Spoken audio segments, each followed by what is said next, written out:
ఈ నెల 5న మంత్రి కేటీఆర్ హనుమకొండ జిల్లాలో పర్యటిస్తారని ప్రభుత్వ చీఫ్ విప్ దాస్యం వినయ్ వెల్లడించారు. జిల్లా కేంద్రంలోని హరిత హోటల్లో ఎమ్మెల్యే ఆరూరి రమేష్తో కలిసి ఆయన మీడియాతో మాట్లాడారు. 100 కోట్ల విలువ గల అభివృద్ధి పనులకు మంత్రి శంకుస్థాపన చేయనున్నట్లు తెలిపారు. కార్తీక మాసంలో సందర్భంగా వేలాది కార్మికులకు ఇన్సూరెన్స్ చేశారని, అలాగే కార్మిక భవన్ కోసం భూమి పూజ చేస్తారని చెప్పారు. పూలే ఆశయాలు ముందుకు తీసుకువెళ్లే క్రమంలో పూలే భవన్ నిర్మాణానికి శంకుస్థాపన చేస్తారన్నారు.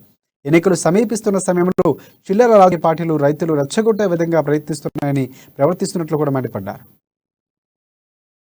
హుస్నాబాద్ లో అనేక అభివృద్ధి కార్యక్రమాలను ప్రారంభించుకొని శంకుస్థాపన చేసి అనంతరం చారిత్రక నగరంకి 3:30 గంటలకు హుస్నాబాద్ నుంచి హెలికాప్టర్ ద్వారా కిడ్స్ కళాశాల మైదానంలో విచ్చేసి అక్కడ స్థానికంగా ఆ కళాశాల చేస్తూ కార్యక్రమం ఉంటుంది. అనంతరం ఈ నగరంలో 2 సంవత్సరాల నుంచి ఈ నగర అభివృద్ధి కోసం, పేదల సంక్షేమం కోసం అనేక వందల కోట్లు నిధులు వెచ్చించడం జరిగింది. అందులో కొన్ని ప్రారంభోత్సవానికి సిద్ధమై, కొన్ని శంకుస్థాపన కూడా ఆ రోజు వారి చేతుల మీద జరుగుతుంది. మొత్తం మీద 181 కోట్ల 45 లక్షల నిధులతోని అనేక అభివృద్ధి కార్యక్రమాలకు కూడా అందులో